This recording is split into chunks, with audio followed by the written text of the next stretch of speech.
BBC বাংলার সান্ধ্য অধিবেশন প্রবাহতে আপনাদের স্বাগত। আজ আপনাদের সাথে লন্ডন স্টুডিও থেকে আছি মানসী বড়ুয়া। বিবিসি বাংলার সব রেডিও শ্রোতাকে সুদীর্ঘ সময় আমাদের সাথে থাকার জন্যে, আমাদের বেতার সাংবাদিকতার ওপর আপনাদের আস্থা রাখার জন্য বিবিসি বাংলার সবার পক্ষ থেকে আন্তরিক ধন্যবাদ। আর ঢাকায় আমার সাথে থাকছেন আকবর হোসেন।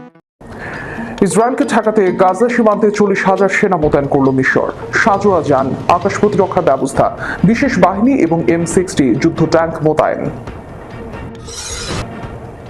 আল আকসা দখলে নিল ইসরায়েল। থার্ড টেম্পল নির্মাণের দ্বার প্রান্তে ইহুদিবাদীরা। ইরানকে মারণাস্ত্র দিল চীন। ইসরায়েল আমেরিকার গায়ে কাঁটা। জুমার নামাজে না গেলে 2 বছরের কারাদণ্ড। মালয়েশিয়ার রাজ্যে নতুন আইন। এবার ষড়যন্ত্রে লিপ্ত 2টি সন্ত্রাসী গোষ্ঠীকে গুঁড়িয়ে দিল ইরান। ইসরায়েলি মন্ত্রীদের ভিসা বাতিল এবং ফিলিস্তিনের পক্ষ নেয় অস্ট্রেলিয়ার প্রধানমন্ত্রীকে বিশ্বাসঘাতক বললেন নেতানিয়াহু। আফগানরা কখনো দখলের ছায়াতলে বাঁচতে চায় না, আফগান সেনাপ্রধান। শুনছিলেন শিরোনাম, এবারে বিস্তারিত। ইসরায়েলের দৌরাত্ম্য ঠেকাতে গাজা সীমান্তে 40,000 সেনা মোতায়েন করল মিশর। সাজোয়া যান, আকাশ প্রতিরক্ষা ব্যবস্থা, বিশেষ বাহিনী এবং M60 যুদ্ধ ট্যাঙ্ক মোতায়েন। অবরুদ্ধ গাজায় ইসরায়েলের সম্ভাব্য দখল অভিযান এবং ফিলিস্তিনিদের উত্তর সিনাইয়ে ঠেলে দেওয়ার আশঙ্কায় সীমান্তে অতিরিক্ত সেনা মোতায়েন করেছে মিশর। মধ্যপ্রাচ্য ভিত্তিক সংবাদ মাধ্যম মিডল ইস্ট আইকে এক জ্যেষ্ঠ সামরিক কর্মকর্তা জানান, বর্তমানে 40,000 মিশরীয় সেনা সিনাইয়ে অবস্থান করছে, যা 1979 সালের মিশর ইসরায়েল শান্তি চুক্তিতে অনুমোদিত সংখ্যার প্রায় কয়েক গুণ বেশি। আফ্রিকার দ্বিতীয় বৃহত্তর অর্থনীতির দেশ মিশর এর সামরিক বাহিনী মহাদেশের মধ্যে অন্যতম শক্তিশালী। এছাড়াও মিশর একটি আঞ্চলিক শক্তি হিসেবেও পরিচিত। এটি মধ্যপ্রাচ্য সহ মুসলিম বিশ্বে একটি আঞ্চলিক শক্তি হিসেবে বিবেচিত হয়। মিশর স্পষ্ট করেছে এই মোতায়েন প্রতিরক্ষামূলক এবং সীমান্ত নিরাপত্তার জন্য। তবে সীমান্তে কোনো হামলা হলে কঠোর জবাব দেওয়া হবে। মিশর বহুবার জানিয়েছে ফিলিস্তিনিদের জোরপূর্বক উৎখাত এবং সিনাইয়ে বসতি করার চেষ্টা তাদের জন্য নতুন হুমকি। প্রেসিডেন্ট সিসি বলেছেন, নিজেদের ভূমিতে অবস্থান করে সমাধান খুঁজতে হবে ফিলিস্তিনিদের। তাদের উৎখাত কোনোভাবেই গ্রহণযোগ্য নয়। মঙ্গলবার 19 আগস্ট মিডল ইস্ট আইকে দেওয়া সাক্ষাৎকারে মিশরের এক সামরিক কর্মকর্তা নিশ্চিত করেছেন, বর্তমানে উত্তর সিনাইয়ে প্রায় 40,000 সেনা মোতায়েন রয়েছে। এটি 1979 সালের মিশর ইসরায়েল শান্তি চুক্তির আওতায় নির্ধারিত সেনা সংখ্যার তুলনায় বহুগুণ বেশি। সূত্রটি বলেছে, গত কয়েক বছরের মধ্যে আমরা মিশরের সেনাবাহিনীকে এত উচ্চ মাত্রার সতর্ক অবস্থায় কখনো দেখিনি। কর্মকর্তারা আরো জানান, প্রেসিডেন্ট আব্দুল ফাত্তাহ আল সিসির প্রত্যক্ষ নির্দেশে এই পদক্ষেপ নেওয়া হয়েছে। সশস্ত্র বাহিনীর সুপ্রিম কাউন্সিল এবং জাতীয় নিরাপত্তা কাউন্সিলের সঙ্গে বৈঠকের পরই তিনি সেনা মোতায়েনের নির্দেশ দেন। সেখানে সাজোয়া যান, আকাশ প্রতিরক্ষা ব্যবস্থা, বিশেষ বাহিনী এবং M60 যুদ্ধ ট্যাঙ্কও রাখা হয়েছে। যদি ইসরায়েল মিশরের ভেতরে কোনো হামলা চালায়, তার কঠোর জবাব দেওয়া হবে। এদিকে মিশরের পররাষ্ট্রমন্ত্রী সম্প্রতি স্পষ্ট করেছেন, গাজার জনগণকে অন্যত্র সরিয়ে নেওয়ার পরিকল্পনায় তারা কোনোভাবে সহায়তা করবে না, বরং যে কোনো মূল্যে তা প্রতিরোধ করবে। আল আকসা দখলে নিল ইসরায়েল। থার্ড টেম্পল নির্মাণের দ্বার প্রান্তে ইহুদিবাদীরা। আল আকসা মসজিদের ভেতরে ইহুদিরা দলবদ্ধভাবে উচ্চস্বরে প্রার্থনা করছে, গান গাইছে, নাচছে এবং ইসরায়েলি পতাকা উড়াচ্ছে। মুসলিমদের অন্যতম পবিত্র স্থান আল আকসা মসজিদে এমন দৃশ্য কিছুদিন আগেও ছিল অকল্পনীয়, কিন্তু গত মাসে এসব ঘটনাই ঘটেছে। বিশেষ করে 2023 সালের 7 অক্টোবর ফিলিস্তিনি সশস্ত্র গোষ্ঠীর ইসরায়েলি বসতিতে হামলার পর থেকে এই চর্চা আরো বেড়েছে। ফিলিস্তিনি এবং বিশ্ব মুসলিমদের কাছে আল আকসা শুধু একটি মসজিদ নয়, বরং স্বাধীনতা, আত্মপরিচয় এবং মুক্তির সংগ্রামের প্রতীক। অন্যদিকে ইহুদিদের বিশ্বাস এই স্থানে নির্মিত হবে তাদের তৃতীয় মন্দির বা থার্ড টেম্পল। বর্তমানে গাজায় ইসরায়েলের সামরিক অভিযান এবং আঞ্চলিক উত্তেজনার মাঝে আল আকসা নতুন এক সংকটময় মোড়ে দাঁড়িয়ে আছে। অনেক ফিলিস্তিনি আশঙ্কা করছেন, মসজিদটির ধর্মীয় এবং ঐতিহাসিক পরিচয় মুছে দিয়ে এটিকে ধাপে ধাপে ইহুদিদের উপাসনালয়ে রূপান্তর এবং থার্ড টেম্পল নির্মাণের কাজে এগিয়ে নেওয়া হচ্ছে। ফিলিস্তিনিদের অভিযোগ, ফজরের নামাজের পর এবং জোহরের নামাজের পর ইহুদিদের দলবদ্ধভাবে প্রবেশের সুযোগ দেওয়া হচ্ছে। এতে ধীরে ধীরে মসজিদ প্রাঙ্গণকে মুসলিমদের পাশাপাশি ইহুদিদের প্রার্থনা স্থল হিসেবে স্বীকৃতি দেওয়ার চেষ্টা চলছে। আল আকসার উপর ইসরায়েলের কার্যত সম্পূর্ণ নিয়ন্ত্রণ প্রতিষ্ঠিত হয়েছে, ফলে আগের চুক্তি অকার্যকর হয়ে পড়েছে। 2023 সালের মাঝামাঝিতে ইসরায়েলি সংসদ সদস্য অমিত হালিভি মসজিদ কমপ্লেক্সকে মুসলিম এবং ইহুদিদের মধ্যে ভাগ করার প্রস্তাব দেন। তার তার প্রস্তাব অনুযায়ী কমপ্লেক্সের দক্ষিণাংশের প্রায় 30% মুসলিমদের জন্য বরাদ্দ রাখা হবে, বাকি অংশ যেখানে ডোম অব দ্য রক অবস্থিত তা ইহুদিদের জন্য সংরক্ষিত হবে। 1 বছর পর কট্টরপন্থী মন্ত্রী ইতামার বেন গাভির এই ধারণার প্রতি সমর্থন জানান। যদিও তিনি সরাসরি মসজিদ ভাগ করার কথা বলেননি, তবে কমপ্লেক্সের ভেতরে একটি সিনাগগ বা ইহুদি উপাসনালয় স্থাপনের পক্ষে অবস্থান নেন। সর্বশেষ চলতি বছরের মে মাসে অর্থমন্ত্রী বেজাইল স্মোট্রিচ জেরুজালেম দিবস উপলক্ষে এক সমাবেশে ঘোষণা দেন তারা ইসরায়েলের সীমান্ত প্রসারিত করবেন এবং আল-আকসায় তৃতীয় মন্দির পুনর্নির্মাণ করবেন। ফিলিস্তিনিদের আশঙ্কা, হেব্রনের ইব্রাহিমি মসজিদের মতোই প্রথমে আল-আকসার ভেতরে একটি সিনাগগ তৈরি করে ধীরে ধীরে সম্পূর্ণ দখল নেওয়া হবে। এটি শুধু মসজিদের অস্তিত্বই নয়, মুসলিম বিশ্বের জন্য গভীর হুমকি হয়ে দাঁড়াবে। ইরানকে মরণাস্ত্র দিল চীন, ইসরায়েল আমেরিকার গায়ে কাটা। সাম্প্রতিক যুদ্ধের ক্ষয়ক্ষতি কাটিয়ে নতুন করে ঘুরে দাঁড়াতে শুরু করেছে ইরান। তবে ইসরায়েল ও মার্কিন যুক্তরাষ্ট্রের বিমান হামলা দেশটির আকাশ প্রতিরক্ষা ব্যবস্থার দুর্বলতাকে স্পষ্ট করে তুলেছে। পশ্চিমা নিষেধাজ্ঞার কারণে বিমান এবং প্রতিরক্ষা ব্যবস্থার উন্নয়নের সুযোগ না থাকলেও সীমিত সামর্থ্যে ইরানের প্রতিরোধী বিশ্ববাসীকে বিস্মিত করেছে। তবে এখন তেহরান মরিয়া হয়ে খুঁজছে এমন অস্ত্র যা তাদের আকাশ প্রতিরক্ষা ব্যবস্থাকে অদম্য করে তুলতে পারে। দীর্ঘদিনের মিত্র রাশিয়া এতে খুব একটা সাড়া দিচ্ছে না, কারণ ইসরায়েল আমেরিকার বিমান হামলার বিরুদ্ধে তেমন কার্যকর প্রতিরোধ গড়ে তুলতে ব্যর্থ হয়েছে ইরান। এই প্রেক্ষাপটে ইরান চীনের সঙ্গে সামরিক ঘনিষ্ঠতা বাড়াচ্ছে।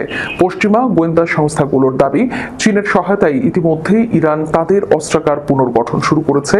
গত জুনে ইসরায়েল ও মার্কিন হামলায় ইরানের ফোর্দু সহ কয়েকটি গুরুত্বপূর্ণ পরমাণু স্থাপনা ধ্বংস হয়ে যায়। এই সময় দেশটির শীর্ষ সামরিক কমান্ডার এবং অন্তত 10 জন পরমাণু বিজ্ঞানী নিহত হন। এসব হামলায় ইরানের প্রতিরক্ষা ব্যবস্থা কার্যত অসহায় প্রমাণিত হয়। ফলে তেহরান এখন ক্ষেপণাস্ত্র সক্ষমতার পাশাপাশি আধুনিক আকাশ প্রতিরক্ষা গড়ে তোলাকে অগ্রাধিকার দিচ্ছে। পশ্চিমা সূত্রগুলো বলছে 2024 সালের অক্টোবরে ইসরায়েলের সঙ্গে যুদ্ধের পর চীন ইরানে অস্ত্র সরবরাহ শুরু করে। এর মাধ্যমে ক্ষতবিক্ষত ইরানকে ঘুরে দাঁড়াতে সহায়তা করছে বেইজিং। অন্যদিকে ইসরায়েল ইতিমধ্যে চীনের কাছে এই বিষয়ে আনুষ্ঠানিকভাবে উদ্বেগ জানালেও চীন প্রকাশ্যে কোনো মন্তব্য করেনি। চীন ও ইরানের এই নতুন মিত্র ইসরায়েলের জন্য গভীর উদ্বেগের কারণ হয়ে দাঁড়িয়েছে। ইসরায়েলি কর্মকর্তারা মনে করছেন, তেহরান যদি চীনের সহায়তায় সামরিকভাবে আবার শক্তিশালী হয় তবে তা মধ্যপ্রাচ্যের ক্ষমতার ভারসাম্যে বড় ধরনের পরিবর্তন আনবে। এদিকে ইরান তার পরমাণু কর্মসূচির পুনর্গঠনেও ব্যস্ত।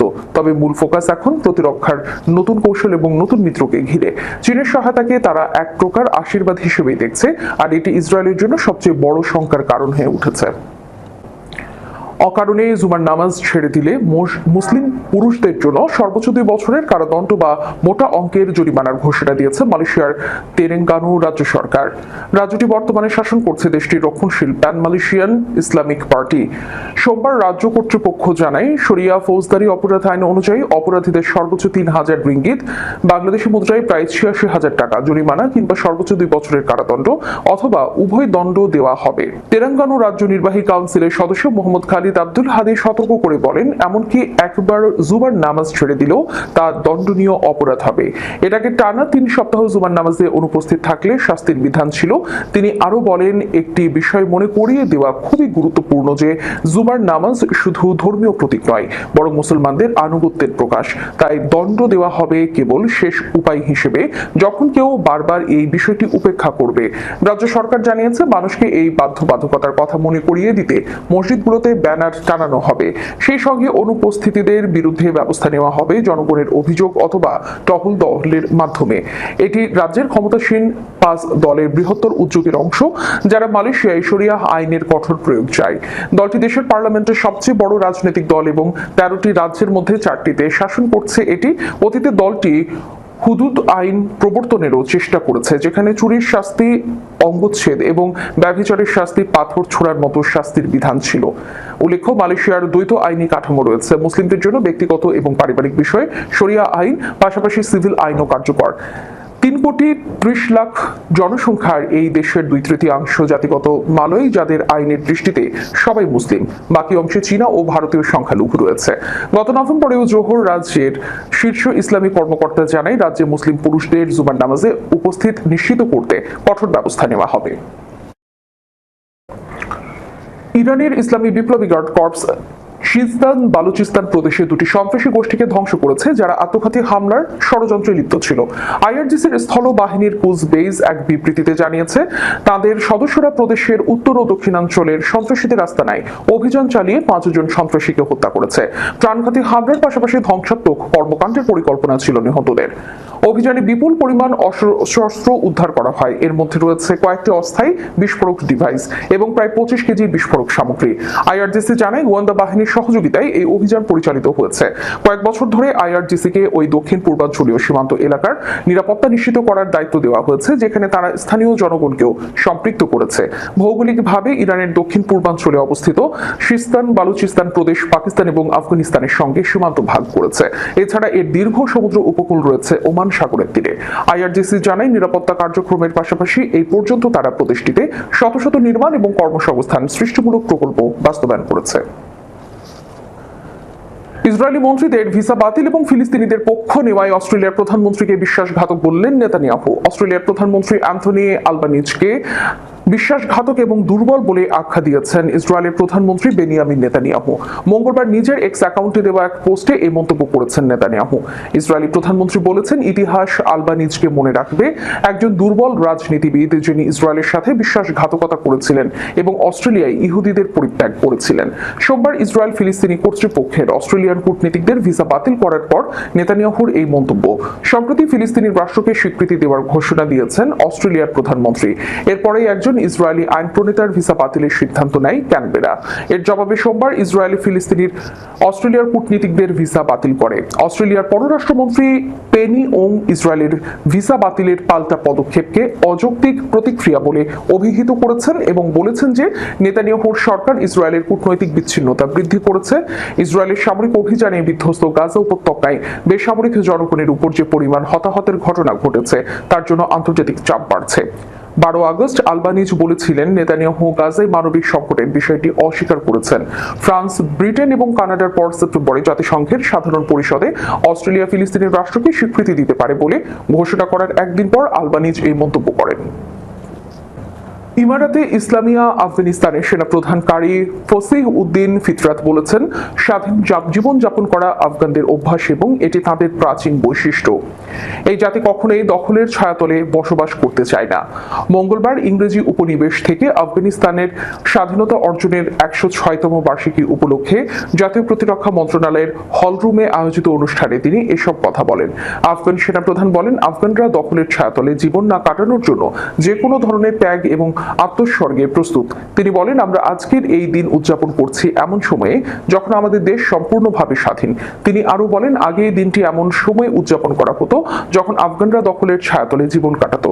উল্লেখ্য, ইংরেজ উপনিবেশ থেকে স্বাধীনতা অর্জনের 106তম বার্ষিকীর এই অনুষ্ঠান জাতীয় প্রতিরক্ষা মন্ত্রণালয়ের হলরুমে চলছে, যা জাতীয় টেলিভিশনে সরাসরি সম্প্রচার করা হচ্ছে। দর্শক, শেষ করার পূর্বে সংবাদ শিরোনামগুলো জানিয়ে দিব আরো একবার। ইসরায়েলকে ঠেকাতে গাজা সীমান্তে 40,000 সেনা মোতায়েন করল মিশর। সাঁজোয়া যান, আকাশ প্রতিরক্ষা ব্যবস্থা, বিশেষ বাহিনী এবং M60 যুদ্ধ ট্যাঙ্ক মোতায়েন। আল আকসা দখলে নিল ইসরায়েল, থার্ড টেম্পল নির্মাণের দ্বার প্রান্তে ইহুদিবাদীরা। ইরানকে মারণাস্ত্র দিল চীন, ইসরায়েল আমেরিকার গায়ে কাঁটা।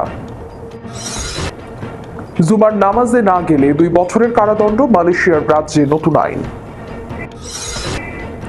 এবার ষড়যন্ত্রে লিপ্ত দুটি সন্ত্রাসী গোষ্ঠীকে গুঁড়িয়ে দিল ইরান।